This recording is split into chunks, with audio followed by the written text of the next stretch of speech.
Que bom estar aqui. A turma que está chegando aí, eu acho que pode ficar bem à vontade de sentar no chão, né?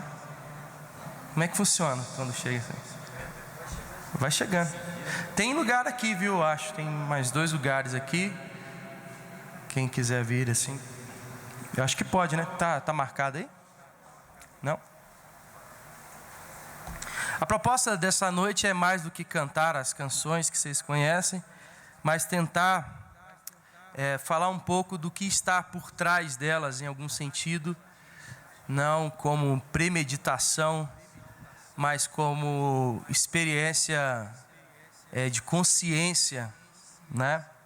Eu queria conversar com vocês, não são conselhos, não são no sentido de fórmulas, não são palavras mágicas para vocês utilizarem e algo acontecer diferente, mas é só uma reflexão para a gente construir junto uma resposta para essa pergunta que me intriga desde muito tempo. Vai chegar segunda-feira, a gente vai ter que voltar a trabalhar, o culto vai terminar aqui, essa reunião vai terminar, e como é que faz então para integrar tudo aquilo que a gente está experimentando no culto com a vida que continua? Quantos aqui já tiveram essa neura assim, tipo, velho, o culto acabou, e agora? Ô gente, vamos falar a verdade, a gente está na casa do Senhor. Os caras, não, a gente acabou de cantar, nós somos caras, mas aí que você não pode mentir mesmo. Quer saber como que você vive isso ainda até hoje? Vai acabar aqui a reunião, ninguém vai saber onde que vai comer. Aí fica aquela discussão, a grande crise do crente depois que termina a reunião é: onde vamos comer? Ninguém sabe. Ninguém sabe, né? Aí sempre tem um mais assim apavorado que sai do grupo e fala: vocês vão ficar aí, eu vou comer cachorro quente na esquina ali mesmo e vou dormir. Tem filme para assistir, tem House of Cards, a temporada nova, e né, começou ontem em várias plataformas, né? E acho que alguém entendeu. Então é o seguinte, eu acho que essa crise existe, eu não estou aqui inventando crise, né? Já basta a crise que o Brasil vive, inventar mais crise. Mas desde quando eu encontrei a igreja evangélica, gente, eu gosto de frisar que eu encontrei Jesus depois, porque encontrar a igreja evangélica é uma coisa, encontrar Jesus é outra, totalmente diferente. Mas Deus usa a igreja evangélica para se mostrar.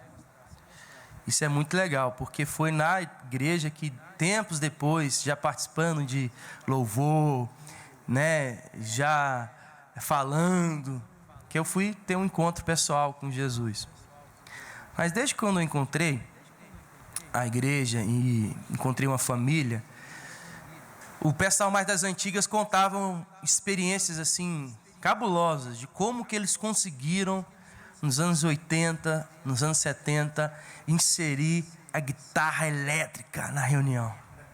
Cara, isso era tipo assim, como que o primeiro culto que teve bateria, né? Alguém está se identificando, hein?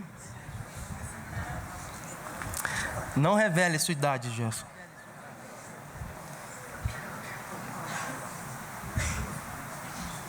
Aí tem alguns irmãos assim: minha igreja até hoje nunca entrou. Tá bom. Lá na nossa comunidade, né, na Missão Praia da Costa, a gente tem uma reunião específica para quem não gosta de bateria, não gosta de guitarra elétrica. Inclusive sou eu o liturgista. Que coisa, né? Vocês não sabem de nada. Tem coisa nessa vida que vocês ainda vão saber.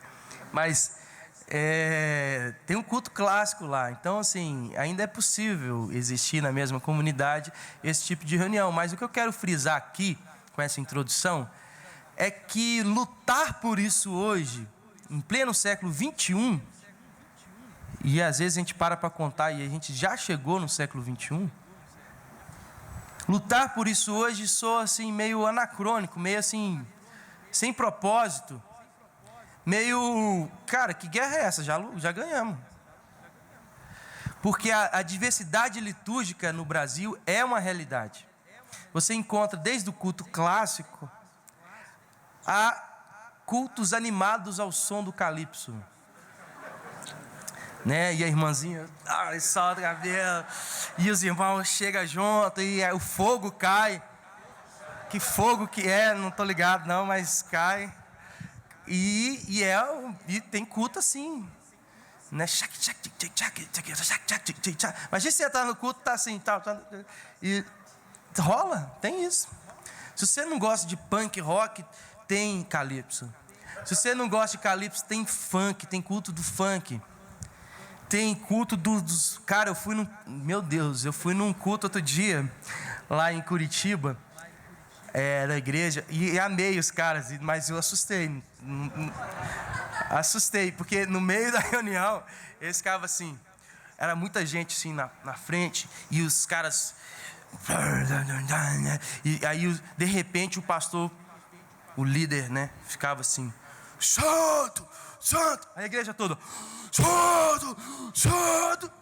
Cara, eu me senti um careta, assim, sabe, um tradicional, sabe,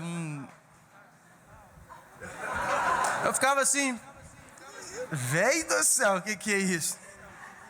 Eu desconverti, só pode, eu tô desviado, velho, E assim, aí eu falei, Jesus, e agora? O que eu falo? Eu santo, Deus, o Senhor conhece meu coração, tá? Gente, e eu falo com você que eu já rodei em muitos lugares, e eu fiquei assim, no início eu fiquei escandalizado. E os caras faziam assim, ó, e de repente, santo, e fogo mesmo, só adoração e exaltando Jesus. Eu falei, o que é isso, gente? Aí você vai, sei lá, você vai mais para o sul do país, você tem outra liturgia. Lutar por isso hoje é meio esquisito, né? A diversidade litúrgica é uma realidade na igreja brasileira. E quem fica brigando hoje por gosto litúrgico? Quem fica? É um grupo bem restrito, às vezes usando até a Bíblia, teologia, para justificar as suas escolhas culturais, escolhas pessoais.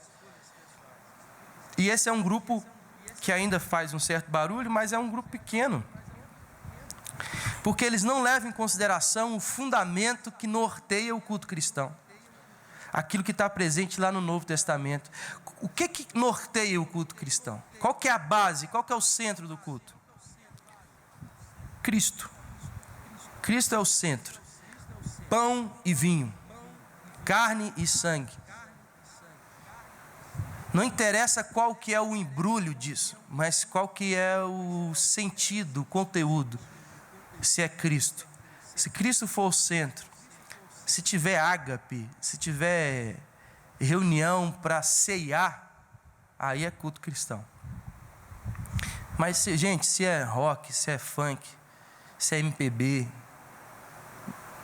a Bíblia não fala, a Bíblia não tem partitura, né? Não tem cifra, assim. E primeiro mandamento da música, não existe isso. Não existe. Existe esse norte sobre o que nós devemos considerar como base. Então a proposta que eu quero fazer para vocês é: não vamos ficar lutando por gosto litúrgico em pleno século 21. Não vamos debater sobre isso, porque a nossa luta hoje é maior do que essa. A nossa luta hoje é conectar o Evangelho, que é maior do que um culto, com esse culto e com a cultura.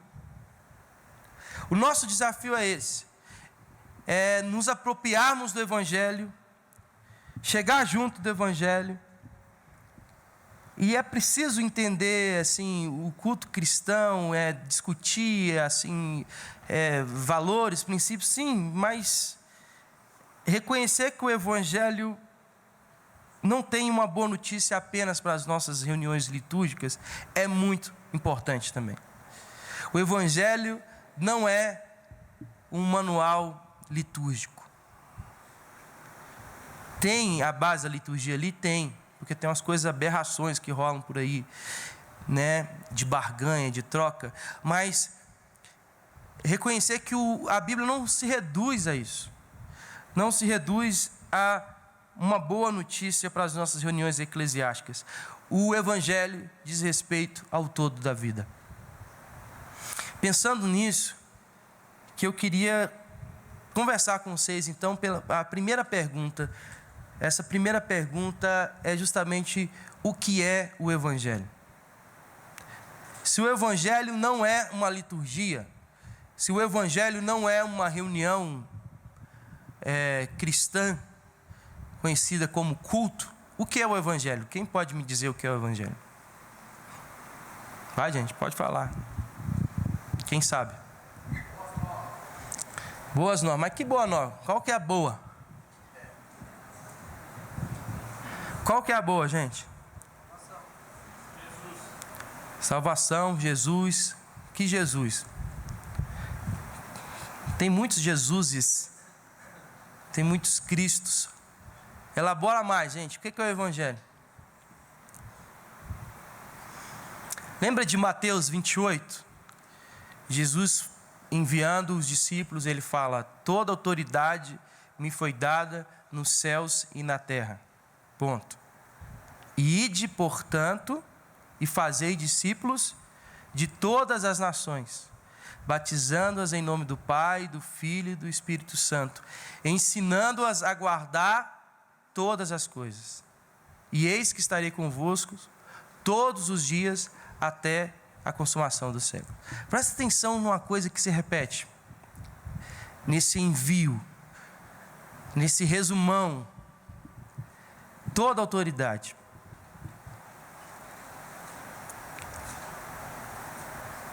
Todas as nações. Todas as coisas. Todos os dias. O Evangelho diz respeito a todas as coisas. A todos os dias. Há alguém que tem toda a autoridade e alguém que se interessa por todas as nações. O Evangelho é grande, é maior do que eu imagino, do que você imagina. Jesus disse toda autoridade. Jesus disse todas as nações. Jesus disse todas as coisas. E Jesus disse todos os dias.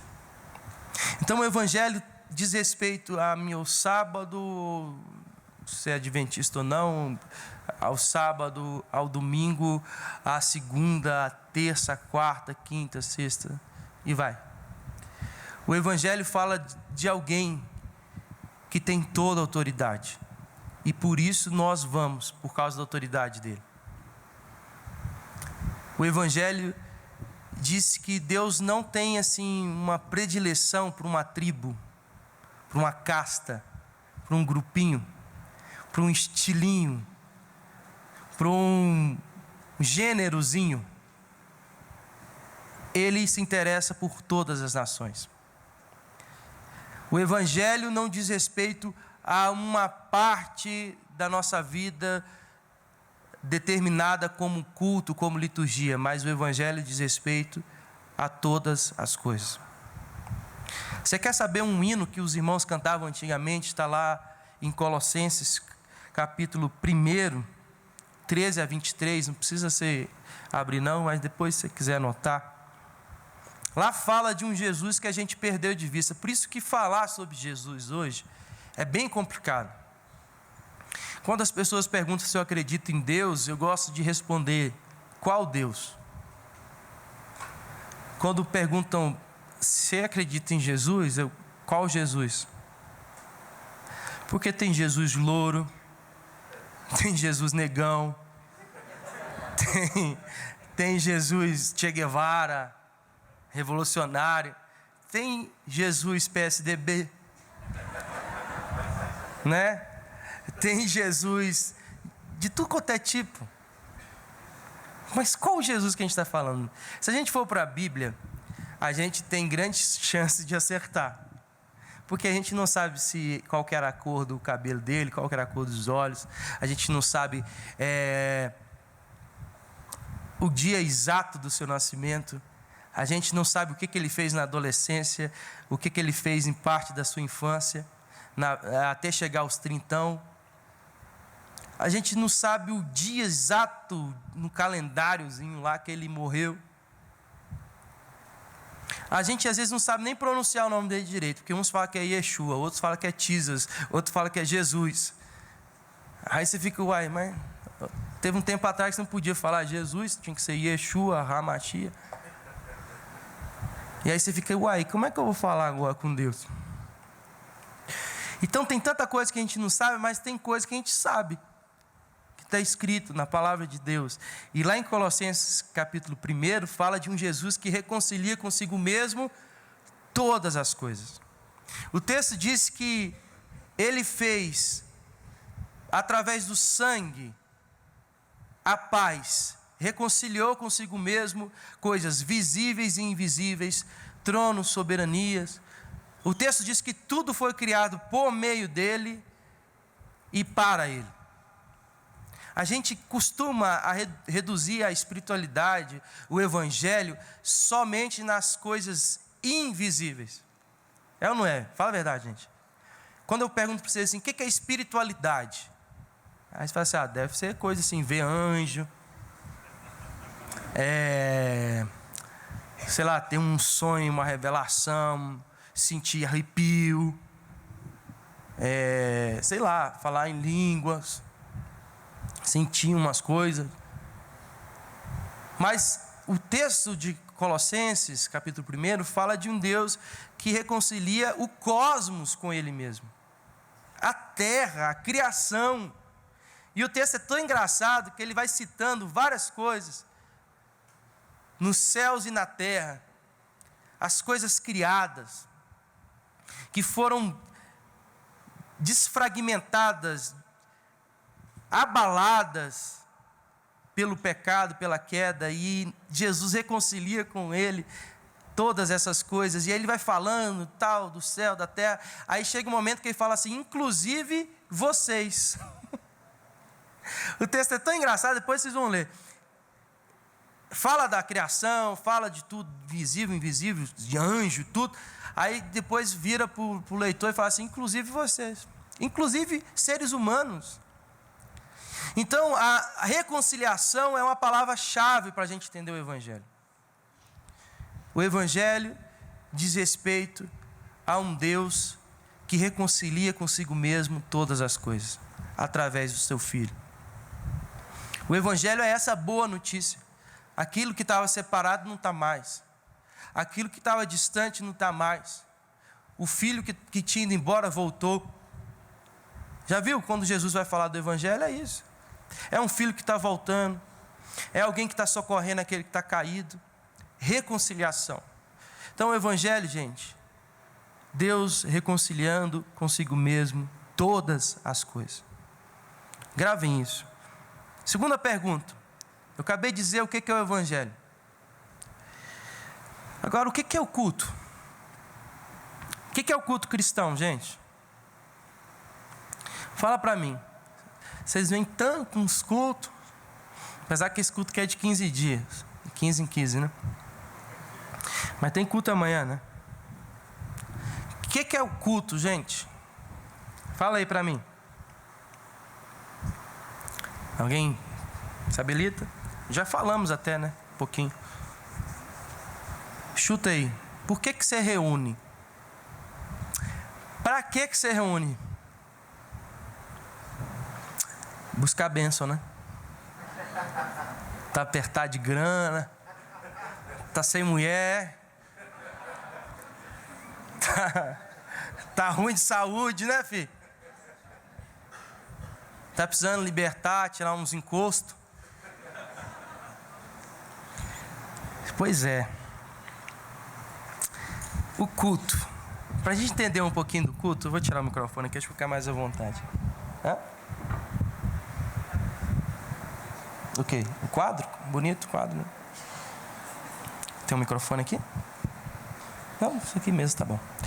Gente, como é que era lá o culto? Eu acabei de dizer que a gente reduziu o culto a um debate litúrgico, né?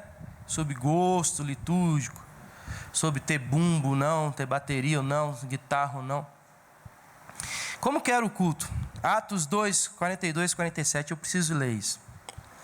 E perseveravam na doutrina dos apóstolos e na comunhão, no partir do pão e nas orações. Em cada alma havia temor, e muitos prodígios e sinais eram feitos por intermédio dos apóstolos. Todos os que creram estavam juntos e tinham tudo em comum. Olha essa parte. Vendiam as suas propriedades e bens, distribuindo o produto entre todos, à medida que alguém tinha necessidade.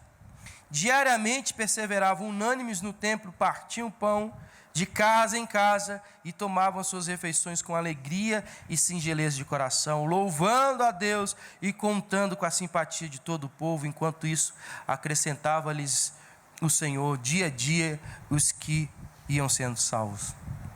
Gente, esse é um relato de um culto ou de uma experiência comunitária muito mais abrangente do que apenas uma reunião onde se canta música, prega a palavra e dá a benção e tchau. Eles se reuniam, presta atenção nesse detalhe, eles se reuniam porque eles tinham noção de que alguém estava precisando deles. Tinha algum necessitado ali naquela comunidade. E não é à toa que eles vendiam seus bens e eles chegavam junto aos pés dos apóstolos, entregavam isso e eles distribuíam o produto, o resultado desses bens, dessas vendas, à medida que cada um tinha necessidade. É preciso entender que o culto cristão não é um fim em si mesmo. Gente, se você entender isso essa noite, vai ser tão lindo. O culto cristão termina quando acaba. Presta atenção nessa filosofia tão profunda.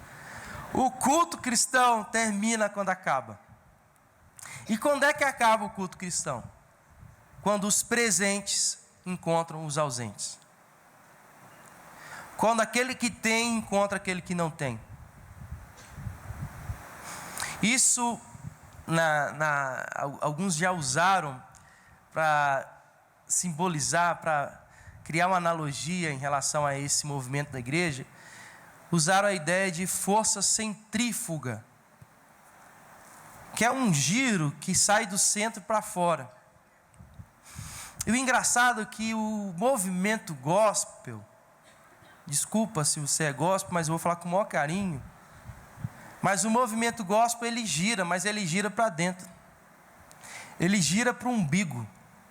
E tudo que a gente faz visa a gente mesmo. E toda a preocupação nossa é em satisfazer aqueles que estão conosco. Não se pensa no ausente. Não se pensa naquele que fala outra língua, que não fala evangeliquez. Não se pensa naquele que está fora. Alguns imaginam que o culto cristão serve para isso, para girar para dentro de si. Então aí tem agito e balança e tal, e continua no mesmo lugar, girando para dentro de si. Mas essa força centrífuga é um símbolo disso, que nós somos igreja. O que significa igreja? Eclesia. O que é eclesia? Chamados para fora. Então, a razão de estarmos aqui é porque nós vamos embora. Nós viemos aqui porque nós temos que ir embora. Isso aqui é igual um vestiário de um campo de futebol. O treinador chama o time. Tem intervalo. O juiz apitou lá, tem intervalo, o treinador leva o time, o vestiário. Fala assim, ó, vocês estão errando nesse fundamento. Ó, fecha aqui. O esquema tático agora é esse, você vai virar para lá. O objetivo é o quê? Fazer gol. Fazer gol. Só que o jogo não é dentro do vestiário. O jogo é onde, gente? Lá fora. O campo é lá fora. E tem gente transformando o jogo, transferindo o jogo, será que você entende? Para dentro do vestiário. E aí é guerra, é luta. Irmão contra irmão. Aí o irmão sai no final do culto e ele acha que o que ele tem que fazer no final do culto é avaliar se o sermão foi bom. Se o pastor pregou direito. Se o louvor foi legal, se tocou a alma dele. Ah, foi bom o culto, foi bom hoje. Por quê? Não, eu me senti bem. Gente, que culto é esse? Como é que era, gente, o culto cristão? Eu vou ler para vocês aqui. Uma liturgia dominical escrita no século II. Século II, gente. Século II é o quê? Entre 100 e 200, né? Não é isso, gente? Vocês são bons de geografia? 100 e 200. Mais ou menos de 150. Então imagine só, Jesus morreu, passou um pouquinho, uns 100 anos depois. Esse cara chamado Justino, que é um bom nome para você pôr no seu filho, ele escreve isso. Capítulo 67 da Apologia, número 1, de Justino o Marte. Ou Justino de Roma. Olha só o que ele fala. Aqueles de nós que possuem alguma coisa socorrem todos os necessitados e sempre nos ajudamos mutuamente. Vem depois a distribuição e participação feita a cada um dos alimentos consagrados pela ação de graça e envio aos ausentes pelos diáconos. Veja que os diáconos naquela época tinham outra função, diferente dos de hoje. Em algumas igrejas, o diácono é aquele cara temido. Se alguém conversar, esse diácono pode chegar perto de você e falar: irmão, cala essa boca. O diácono é esse cara, é o cara que fica puxando a orelha do pastor. Olha, aquele ponto que você falou ali não está bem bíblico, não. Mas o diácono nessa época, o que ele fazia? Ele pensava nos ausentes. O cara para fora, lembra de Estevão? Estevão era diácono, acredita? Estevão era diácono, o primeiro mártir cristão. Ele foi morto, a pedrada. Por quê? Porque ele era um homem cheio do Espírito Santo, era um homem que anunciava o Evangelho com muita ousadia. E interessante que ele foi o primeiro mártir cristão. Um diácono. Então os diáconos pensavam nos ausentes. Quem não estava aqui, gente, hoje, vamos levar a ceia. Os que possuíam alguma coisa, olha só de novo, gente. E queiram, cada um conforme sua livre vontade, dar o que bem lhe parece, e o que foi recolhido se entrega ao presidente. Então tinha um líder. Ele o distribui a órfãos e viúvas, aos que por necessidade ou outra causa estão necessitados, aos que estão nas prisões, aos forasteiros de passagem. Numa palavra, olha só esse finalzinho lindo. Ele se torna o provisor de todos os que se encontram em necessidade. Gente, imagine isso. Essa igreja aqui, a minha igreja, lá, a Missão Praia da Costa, ser conhecida na cidade como um lugar de provisão, onde os necessitados sabem: olha, gente, tem pão lá. Onde as viúvas sabem: olha, lá tem ajuda. Onde os presos recebem visitas, onde os irmãos que estão ali dentro, que têm alguma necessidade prática do dia a dia, são assistidos. Eu pedi para o pessoal trazer aqui um instrumento de trabalho de algumas pessoas. Eu gostaria que eles trouxessem aqui. só para a gente ilustrar esse movimento da igreja, do culto, né? Eu fiquei pensando o que poderia ajudar a gente a entender a razão de ser da igreja, né? Eu preciso de um voluntário, alguém que saiba utilizar esse instrumento, por favor, para não passar vergonha, né? Então temos aqui, gente, está entrando aqui uma bicicleta. Você sabe andar de bicicleta? Sabe? Você tem coragem? Você está de salto, né? Alguém que pedala, alguém que, né? Mountain bike. Ô, gente, aí, ó. Dá um voluntário aí, por favor. Vem cá, irmão. Valeu. Você veio até de bike. Essa bike é sua, né? Não? Então tá. Deixa ela aí.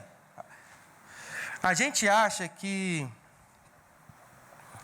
ter um quadro legal, ter um aro bacana, um pneu, um freiozinho funcionando, amortecedor, já é, assim, o objetivo, o propósito da gente existir. A gente acha que ter um ar-condicionado na igreja, que ter um microfone da última geração, que ter um telão maneiro, que ter dançarinos com véu, sem véu e dançando, fazendo pirueta e tudo, pregadores eloquentes. A gente acha que isso em si já é o fim, já é o propósito, já é a dinâmica necessária da igreja. Mas a bicicleta, ela não nasceu para ser assim. Quando o cara fez essa bicicleta, não fez ela para que a gente ficasse só olhando ela. Aliás, se a gente só olhar ela, sem segurar, ela vai cair, né? O rapaz ainda está segurando ali, está dando uma força. Mas o objetivo da bicicleta é qual, gente? Levar você de um lugar para o outro. É ou não é? Você vai se deslocar de um lugar para o outro. E para que isso aconteça, não basta a gente ficar admirando a bike. A gente tem que fazer essa roda girar. Coloca no chão essa bicicleta. Ela não tem a mínima condição de se manter de pé se ela não estiver em movimento. E se ela não tiver alguém sobre ela, pilotando, desenvolvendo, se esforçando, se movimentando. Então, dá uma volta aí para nós, vamos ver se você tem a moral mesmo, vai. Ó, não vem falar que tá ruim não, que essa bicicleta é a melhor que tem no mercado, tá? Vai, pode ir. Ó, não riam, gente. Tá sem. Ué, gente, vocês me deram uma bicicleta com a corrente fora? Não, aí vocês avacalharam meu negócio aqui, ué. Vai sujar sua mão, vai não? Você tem problema com mão suja? Alguma garota está interessada nesse rapaz assim, depois? Gente, você vê que a engenhoca é difícil, né? Isso, a marcha. Alguém passou a marcha errada, a corrente saiu. Obrigado, viu, Saulo, pela bicicleta ótima que você... Você consegue andar sem pedalar? Acho que funciona também. Funciona? Se empurrar assim? Não dá?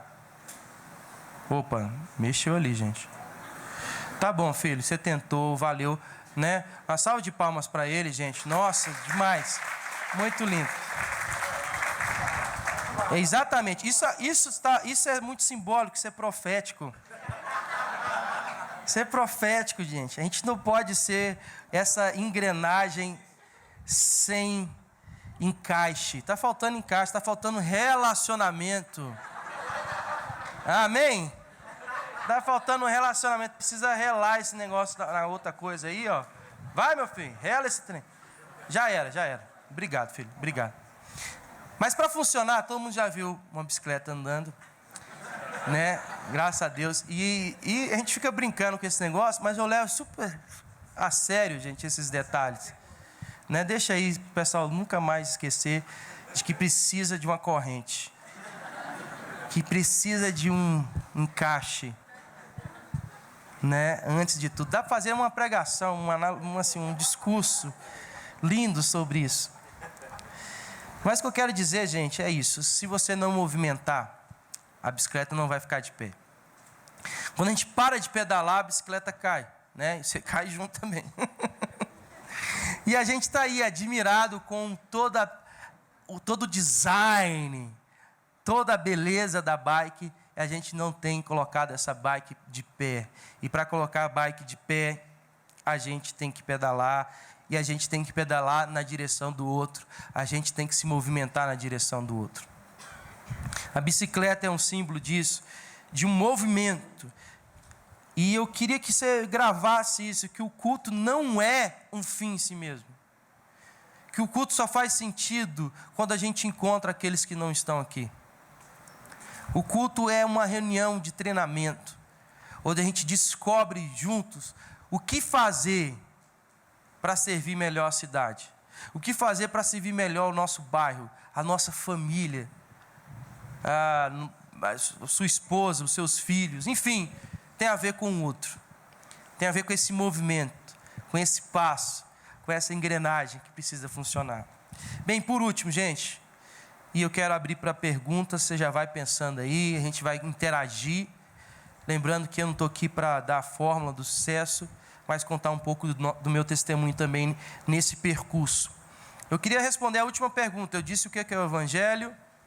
O Evangelho é Deus reconciliando consigo mesmo todas as coisas.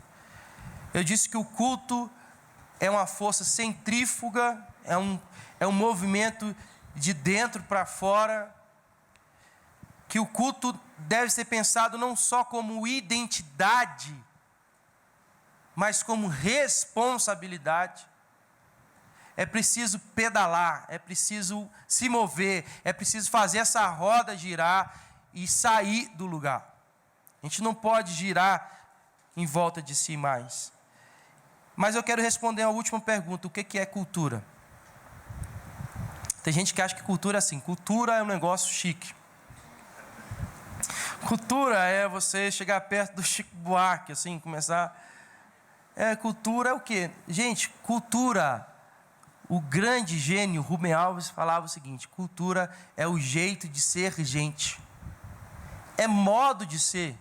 Não tem a ver com quantos livros você leu, ou quantos idiomas você fala. Isso é legal? É, bom, beleza. Mas ser ou ter cultura é ser gente. Se você é gente, você já carrega em si uma cultura, um jeito de ser, um modo de ser. A sua roupa já denuncia isso. O seu cabelo, queria dizer não, mas já fala um pouco da sua tribo. Então, cultura é isso, é o jeito da gente ser. E onde que começou esse negócio de cultura, gente? Começou lá no Éden, gente. Gênesis 2,15. Tomou, pois, o Senhor Deus ao homem e colocou no jardim do Éden para o cultivar e o guardar. Prestou atenção na palavra cultivar? Porque cultivar está extremamente relacionado com cultura. E cultura é isso, é o que os nossos pais cultivaram na gente. É o que os nossos avós cultivaram nos nossos pais. E tem gente que acha que a cultura é um negócio pronto, determinado. Às vezes até pelos deuses ou pelo diabo. Mas cultura é responsabilidade humana. Tem gente que tem uma parceria com coisa ruim? Tem. Mas tem gente também que tem parceria com Deus. E tem tantas instituições na nossa história que são frutos desse relacionamento com Deus, que é o desembocar do culto, que é o resultado daquele momento onde o crente ouviu as instruções. E não se engane, no fundo, toda cultura é filha de um culto. Porque no culto você ganha as sementes para cultivar.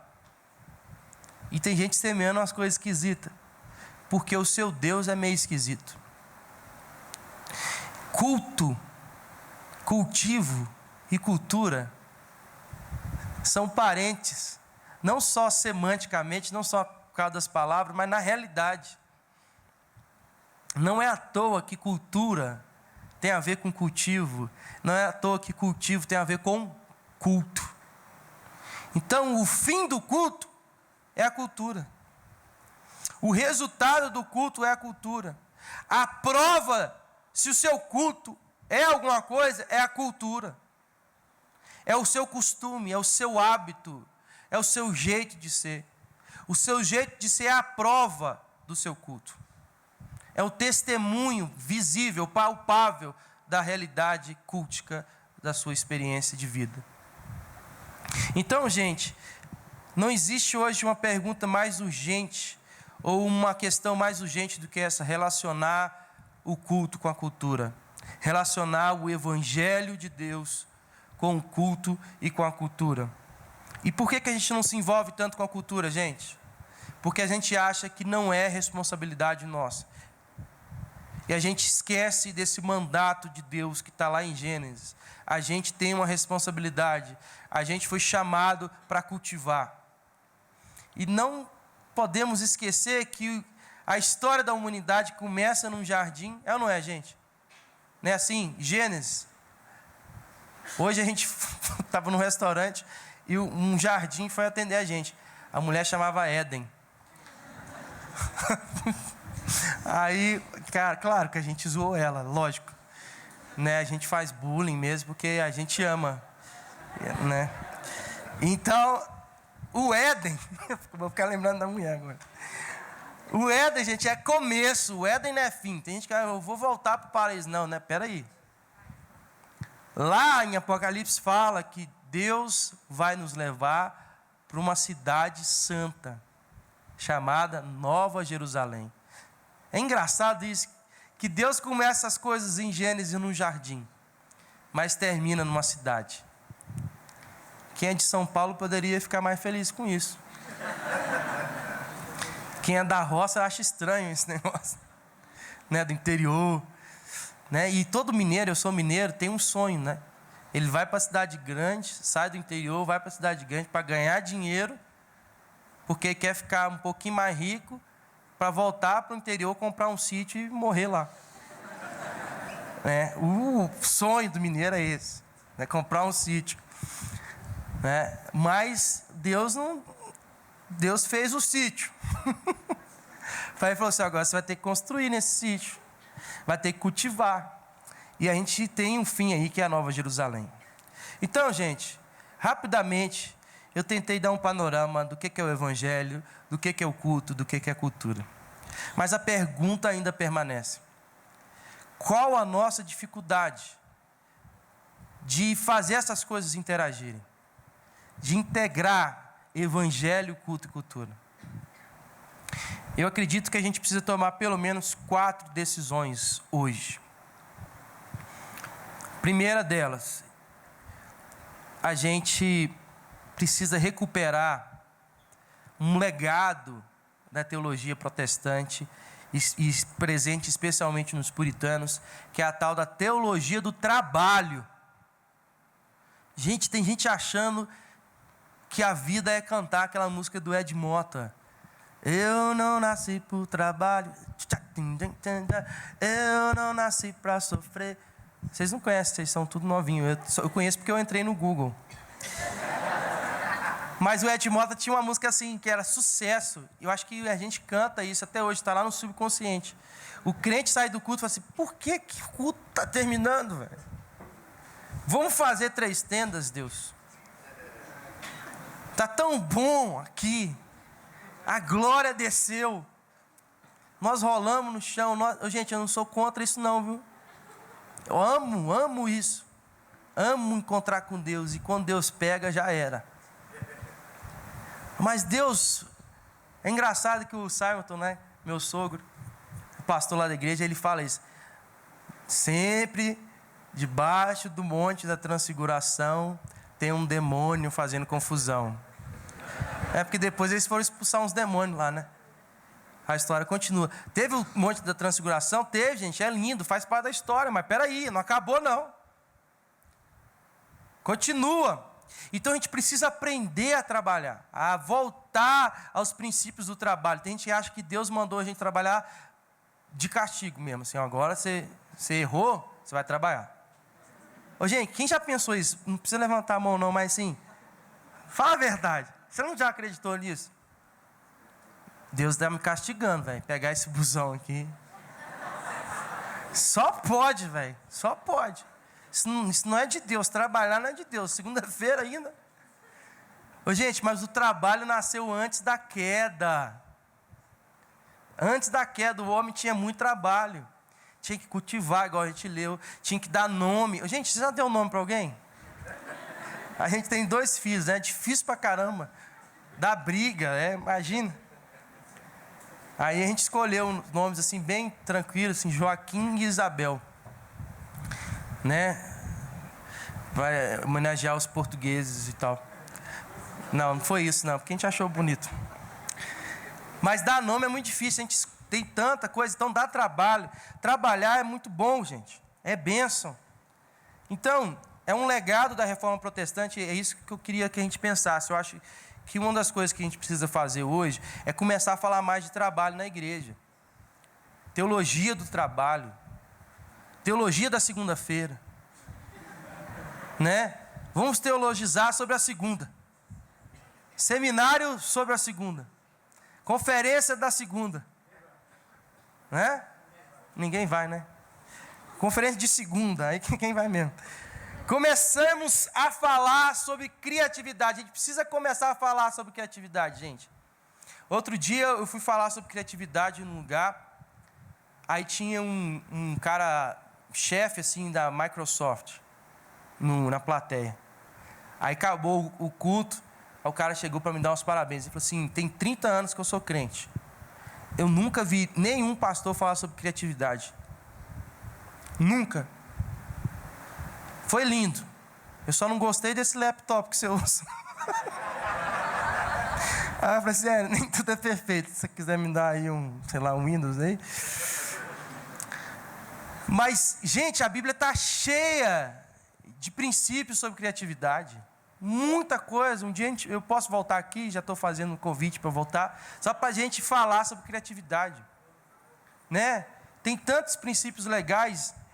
E, em terceiro lugar, além de falar sobre teologia do trabalho, sobre criatividade, é uma coisa que essa aqui pode doer na vida de alguém, mas eu tenho que falar. A gente precisa extinguir, de uma vez por todas, esse maniqueísmo cultural. Gospel, secular. Você ouve música gospel ou secular? Gente, eu cansei já desse negócio. Eu falo com amor, mas eu cansei. Porque o cara fala isso só sobre a música, porque a música é um mercado e tem todo o interesse em relação a isso. Mas ninguém fala sobre o filme, gente. Aí quando acordaram para isso, começaram a fazer uns filmes. Tem 3, 4 filmes, agora você é obrigado a ir.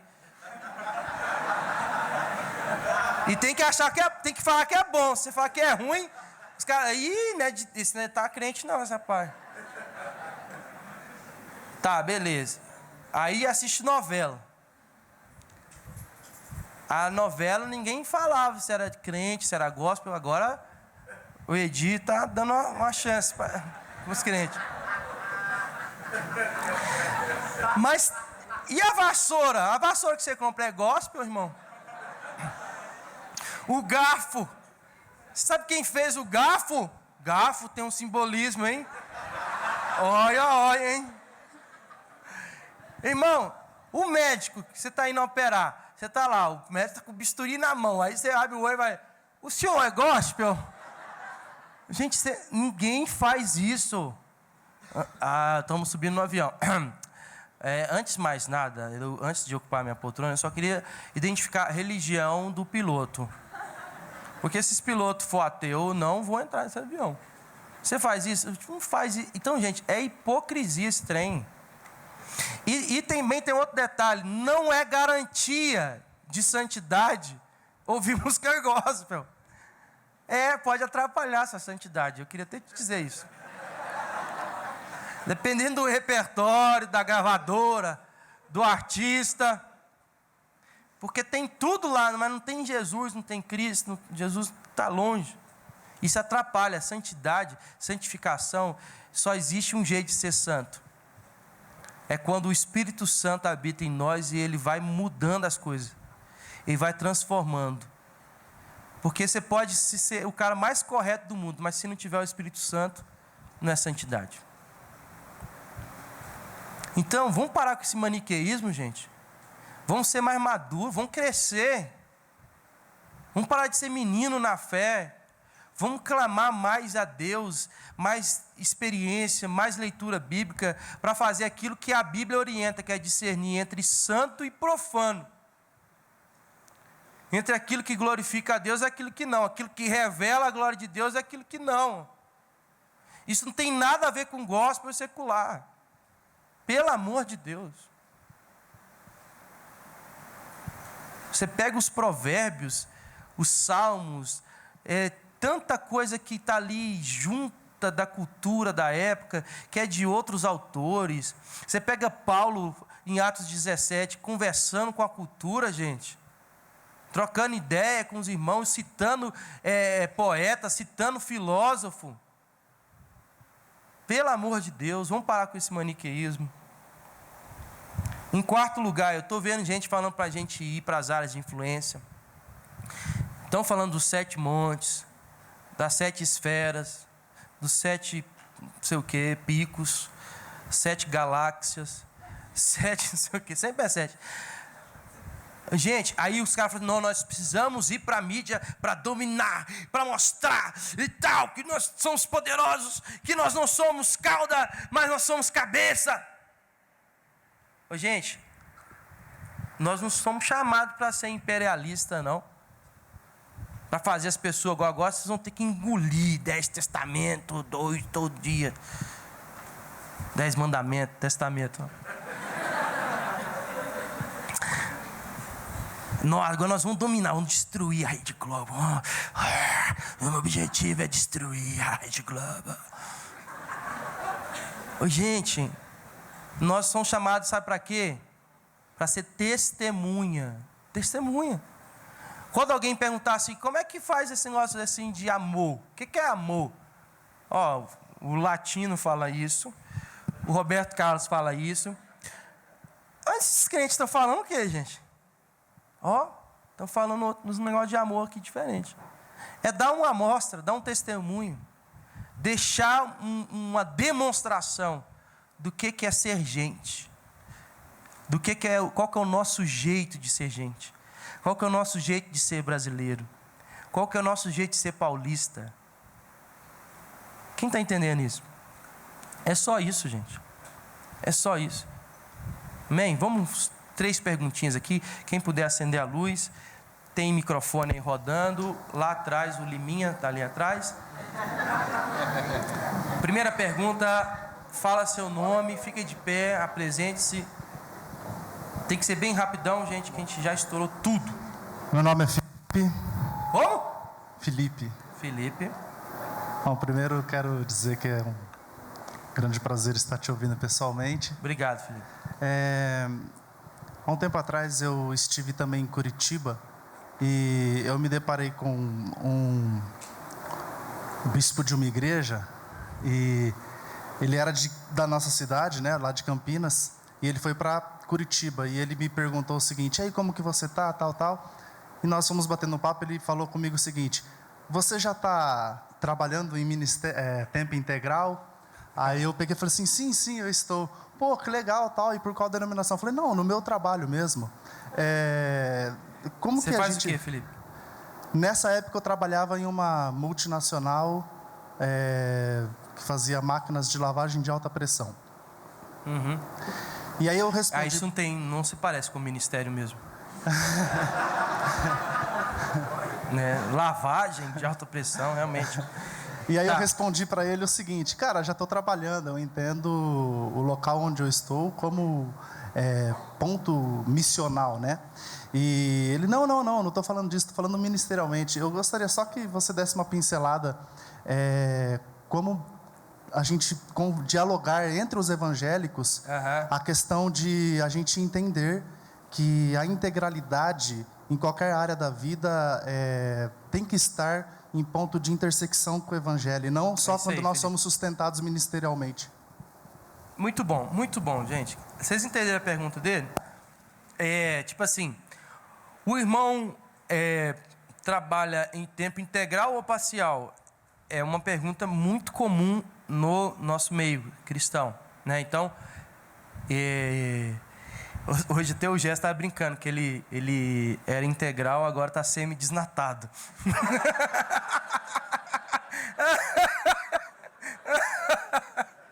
Véio, muito bom. Eu acho também que esse negócio de integral é ruim pra caramba, viu? Eu gosto desse negócio de sustância. Mas, olha só, eu acho que hoje nós temos literatura o suficiente, tem um movimento acontecendo no mundo inteiro, que está discutindo isso desde Lausanne, gente, desde a década de 70. Que é aquela ideia do evangelho todo para o homem todo, né? Tudo isso é um desdobramento disso. Da gente pensar a missão para além daquele paradigma do missionário, que sai daqui, que vai para um outro país, aí manda foto de gente pobre, aí faz carinha, aí o cara que é mais habilidoso no discurso consegue recurso, agora aquele que é ruim de retórica volta para cá, para o Brasil, para ser alguma outra coisa. Então é um sistema muito injusto, né? Porque a gente acha que missionário tem que passar fome, tem que ser maltratado, porque aí vai ser Marte, aí vai ser bom, né? Esse negócio de ar-condicionado para missionário, carro com 4 rodas, não pode. Então assim, a gente criou uns mitos assim na cabeça. Então quando a gente vê um cara, um missionário, dentro de uma multinacional, fazendo máquinas de lavagem de alta pressão, você fala assim, nunca que esse cara é de Deus, é santo.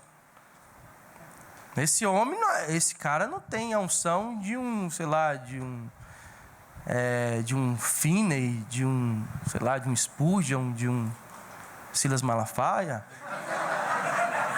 Não tem. Por quê? Porque ele está ali ganhando o dinheirinho dele. Gente, por isso que a gente precisa rever a reforma protestante. Sabe como é que o Lutero falava assim? Ó, você quer conhecer se uma cadeira foi feita por um crente ou não? Então você vai ver lá, né? Fora, pá, bem legal. Todo mundo acha bacana, está sentando, né? Ninguém caiu. Tá, isso é bom. Agora, vira a cadeira. Olha debaixo dela. Se você vê tudo assim, lixadinho, sabe? Espatulado. Fez ali o verniz e tal. Se está limpinho, pode saber que é um crente que fez. Porque o patrão dele não é só o que vê por cima da cadeira, é o que vê por baixo também. O patrão dele é Deus. Então ele faz do jeito mais excelente possível. Porque ele não está trabalhando para o homem, está trabalhando para Deus. Então a gente precisa resgatar isso. A missionalidade, ele falou isso. Gravem essa palavra, missional, né? Hoje a gente, quando vai falar de missão, a gente tem que falar disso. Nós não somos mais uma igreja que envia missionários. Nós somos uma igreja de missionários.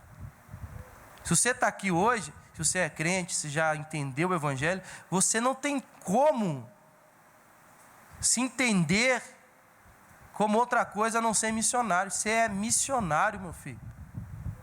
Você é missionário lá na sua empresa. Você é missionário. Tem um outro detalhe. Tem gente que vai para o extremo. Fala assim, não, então o pastor... Não, calma aí. Tem gente que é separado mesmo. Separado para cuidar desse tanto de missionário. A gente precisa de mais pastores para ensinar a gente sobre trabalho. Inclusive, a gente precisa de pastores que tenham testemunho no trabalho.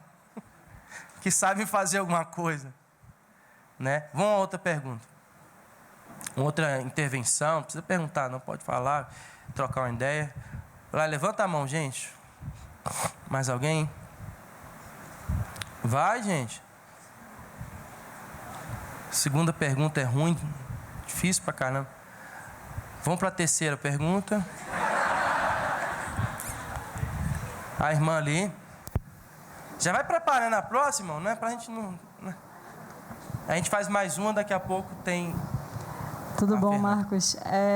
Fica de pé pra gente te ver. Por favor. Sou visitante. Você é visitante? Ué, mas eu também sou. Eu tô aqui tem um tempão. Como é que você chama? Maria Clara. Maria Clara. Com nome bonito, deixa a gente com vergonha.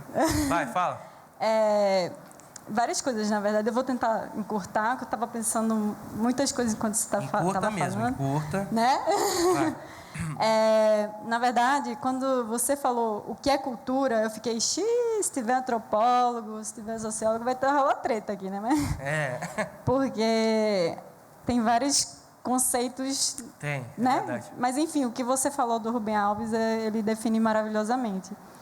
Uma coisa que eu estava pensando quando você falava é que essa semana passada, retrasada, a gente foi para uma palestra na PUC que era sobre o cristianismo, o papel do cristianismo em meio a essa crise socioeconômica e política, né? E aí foi uma palestra bem de tipo, venha para você sair daqui com mais sede do que a gente está falando. Então a gente saiu assim, tipo, e agora? A gente vai fazer o quê? O que é que... Né? Mas uma coisa interessante que das pessoas falaram foi ecumênico, né? Foi dentro da PUC, então tinha uma pessoa representante da igreja protestante e não ficou muito bem definido, mas um professor de política e religião e um ex-ministro. Era o Rubens esse Recupero. É difícil o nome dele. Recupero. Você estava lá? Olha aí, gente, olha, que legal. Vocês estão se encontrando, hein? E aí eu esqueci o nome do cara da Teológica, era Jonas Madureira. O Jonas, gente, o que é isso? É o Papa? Não sabia, mas tudo bem. E aí ele começou a falar de Chesterton, me corrige, pelo amor de Deus. Começou a falar de Chesterton, que falava de Tomás de Aquino, que falava de São Justino, não era? Uma coisa assim. E ele começou a falar de alma balão e alma topeira, que vai muito ao encontro do que tu falou aqui hoje, que é basicamente de que a gente nem nasceu para ser alma balão, nem para ser alma topeira. O que é que significa? Alma balão é aquela alma que está aqui, no plano etéreo, que é a santidade pura, que só fala de Deus, vê os anjos quando fecha o olho e tal. E a alma topeira é aquela alma que precisa de fatos e de tudo escrito, provado pela ciência e tudo mais.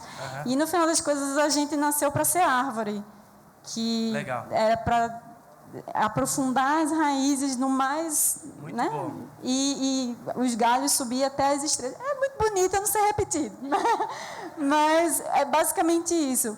E aí, basicamente o que ele queria falar é que a gente nunca vai conseguir alcançar esse tipo de cultura que é no sentido,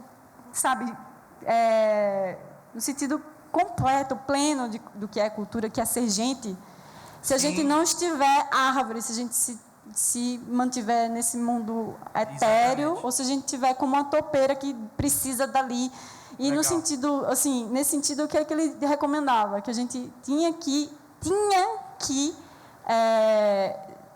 ir para o que é secular. A gente tem que conhecer o que é poesia, o que é literatura, tem que ler, sei lá, Ulisses, a gente tem que ler os clássicos, a gente tem que saber, a gente tem que se envolver no que é político. A gente veio de uma igreja que, assim, a igreja, o que ele falou, que a igreja primitiva, ela era uma igreja que ela era transnacional, mas ao mesmo tempo ela não tinha envolvimento político, porque desde sempre ela não teve esse alcance, né? Então era uma coisa que não era muito envolvida nisso. Era o tema de lá, mas o que eu queria falar é basicamente isso, que a gente precisa se envolver com as pessoas de fora que não têm a nossa cultura etérea, né? E isso é uma dificuldade que eu tenho na minha comunidade. Tipo, a gente tem culto para dentro, bem para dentro, assim. É a minha conjuntura, a gente tem que aprender a amar as pessoas e conviver, mas assim, no final eu queria saber assim, o que é que tu poderia dizer para a gente que tem essas dificuldades de sair, a gente quer sair, a gente está com a vontade, mas não sabe nem por onde começar, sabe? Legal.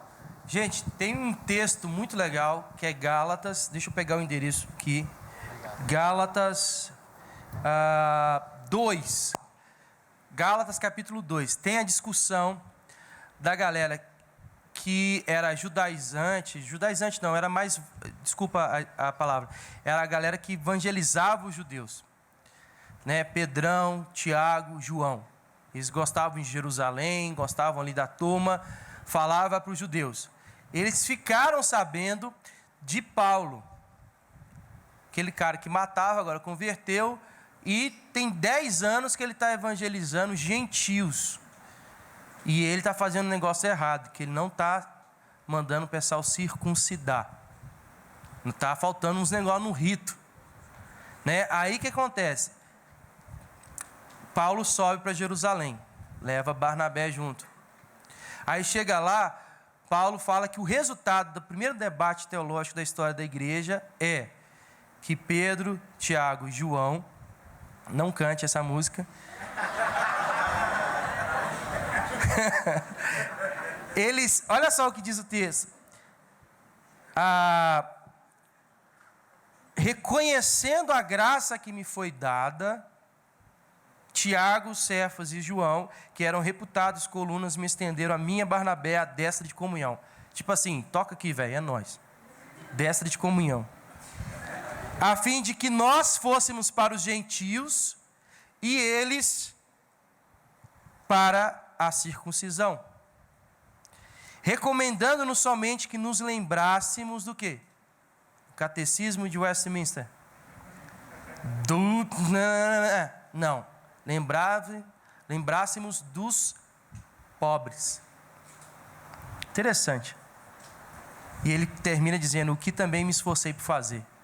Gente, o fim das contas é o seguinte. A questão do culto lá, né? Muito voltado para dentro. Esse é um movimento importante. A gente se reúne. A igreja tem que ser essas duas coisas. É o encontro, né, da reunião, e a dispersão, é montar o tabernáculo e desmontar o tabernáculo.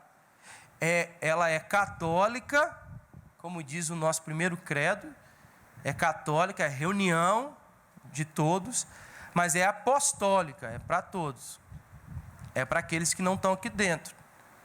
Então, quando a gente está com esse anseio de falar para os de fora, a gente tem que ficar de boa com isso, porque se é de Deus, se é uma graça que Deus está dando, pode passar 1 ano, 2 anos, 3 anos, 4 anos, 5 anos. No caso de Paulo, foram 10 anos.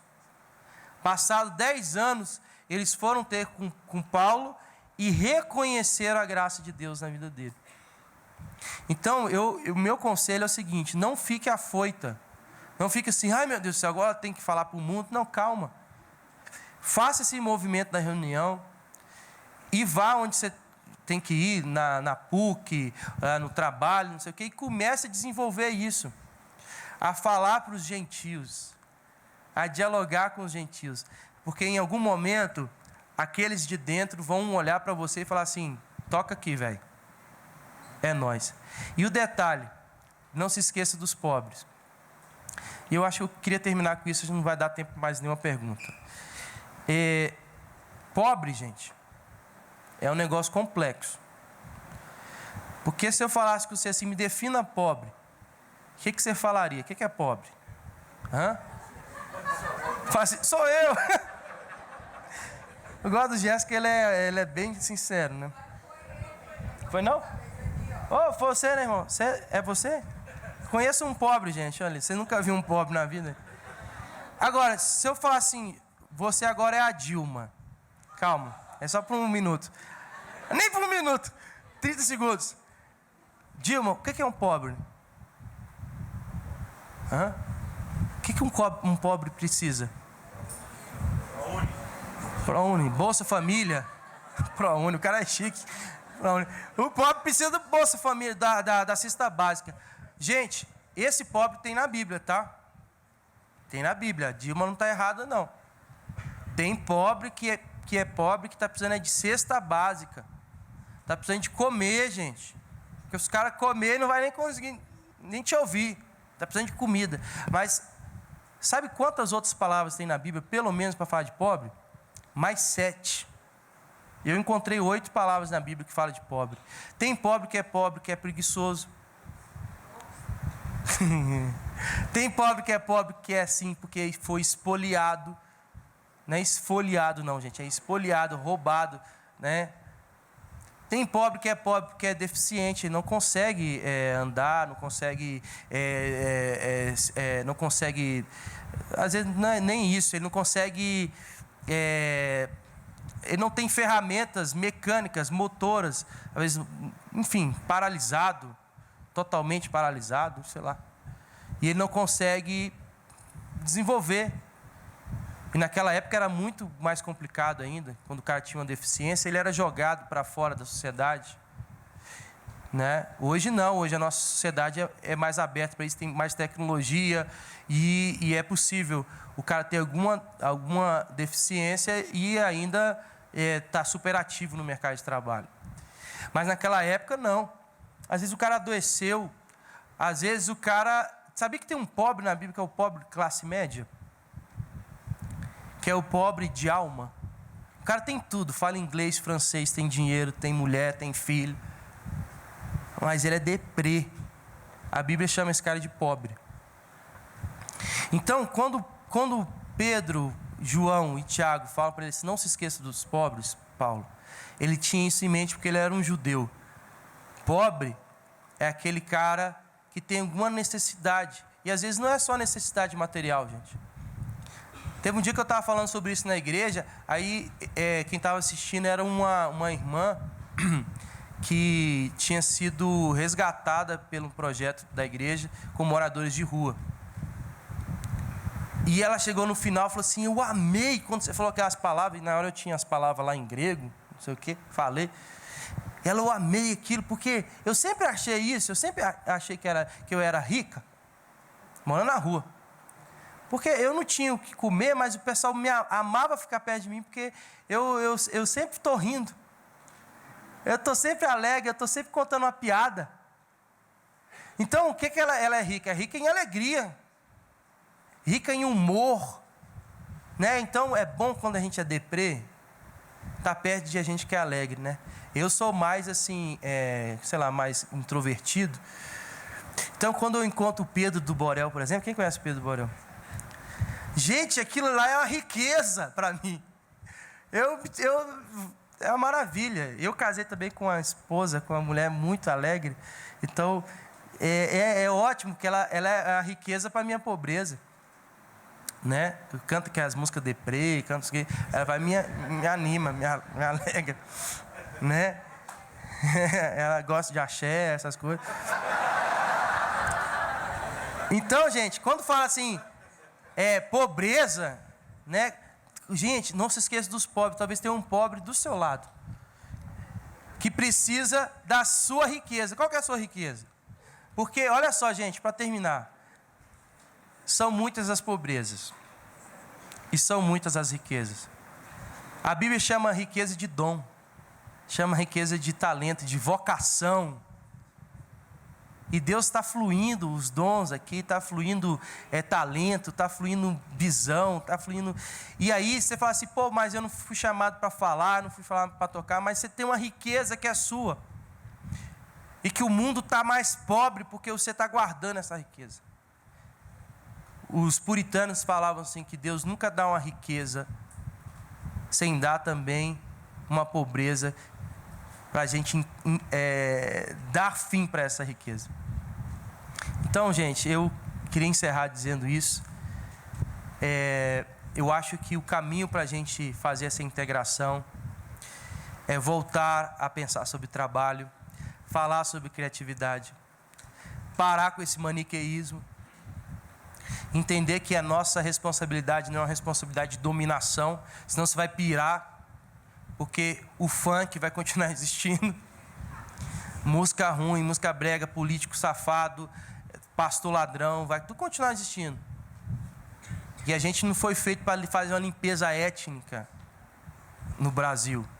A gente só foi feito para ser uma